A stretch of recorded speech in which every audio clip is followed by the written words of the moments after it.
अगले पॉइंट पर चलते हैं, टिप नंबर 4।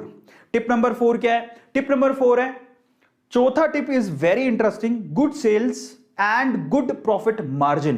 कौन सी कंपनी अच्छी होती है? जरा सोचो, जिसकी सेल रेगुलरली हो रही है, बिक रहा है, माल बिक रहा है, अच्छे से बिक रहा है। मतलब अच्छे से बिक रहा है मतलब जरा समझो, माल बिक रहा है इसका मतलब उसकी डिमांड है, तो शेयर तो अच्छा करेगा ही। लेकिन एक और चीज, सिर्फ सेल अच्छी होने से कुछ नहीं होता भाई साहब, को प्रॉफिट भी तो चाहिए।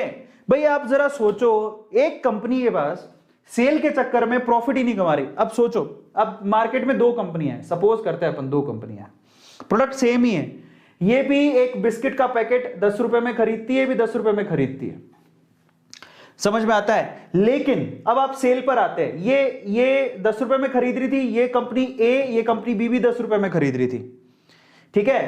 तो ये खरीदने का वाला सीन हो गया।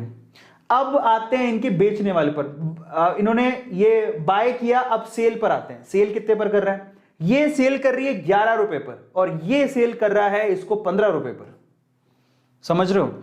ये कम पैसों में सेल कर रहा है, तो ऑब्वियसली कम पैसों में सेल कर रहा है तो इसकी सेल तो ज्यादा होगी, समझ में आ गया। इसकी सेल तो ज्यादा होगी, इसकी सेल हाई है बट इसकी सेल ऑब्वियसली कम होगी क्योंकि 15 रुपए में सेल कर रहा है। लेकिन इसका प्रॉफिट मार्जिन तो देखो, आप प्रॉफिट मार्जिन देखो, और क्या होता है, उसकी सेल ज्यादा है, इसकी सेल कम है, लेकिन इसका प्रॉफिट मार्जिन बहुत अच्छा है। तो इन दैट केस सेल्स अकेली इंपॉर्टेंट नहीं है। कई लोग सेल बढ़ाने के चक्कर में, कंपनियां सेल दिखाने के चक्कर में क्या करती हैं, 10 रुपए का माल 9 रुपए में बेच रही है, घाटे में बेच रही है, ताकि सेल लोगों को ज्यादा दिखे। अरे हमें सेल का क्या करना है, तुम्हारा प्रॉफिट भी तो दिखाओ, समझ में आ रहा है। ऐसी भी गुच्छम गुच्छी है। तो बहुत ध्यान से चीजें देखने लायक होती हैं कि भैया सेल अच्छे होने से कुछ नहीं है, प्रॉफिट मार्जिन कितना है। अगर प्रॉफिट ही नहीं है तो कंपनी सर्वाइव कर पाएगी? नहीं।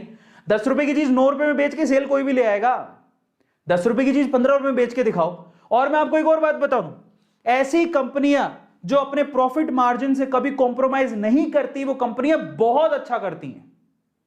क्योंकि अगर आप प्रॉफिट ही नहीं हो रहा तो आप बताओ, आप नए इक्विपमेंट कहां से लाओगे, आप प्रोग्रेस कैसे करोगे? उसका एग्जांपल देता हूं, आयशर ट्रैक्टर। आयशर ट्रैक्टर सुना है आपने? जब से कंपनी खुली है उसने अपने प्रॉफिट मार्जिन में कभी कॉम्प्रोमाइज नहीं किया, उसने हमेशा अपना प्रॉफिट मार्जिन बढ़ाया। ये बहुत इंपॉर्टेंट है। तो प्रॉफिट मार्जिन अच्छा होना चाहिए, सेल भी अच्छी होना चाहिए, दोनों चीजें अच्छी हैं अगर, तो कंपनी अच्छी है। समझ में आ गया? तो सब्सक्राइब जरूर कर लेना और लोगों के साथ शेयर करना। Thank you so much, love you.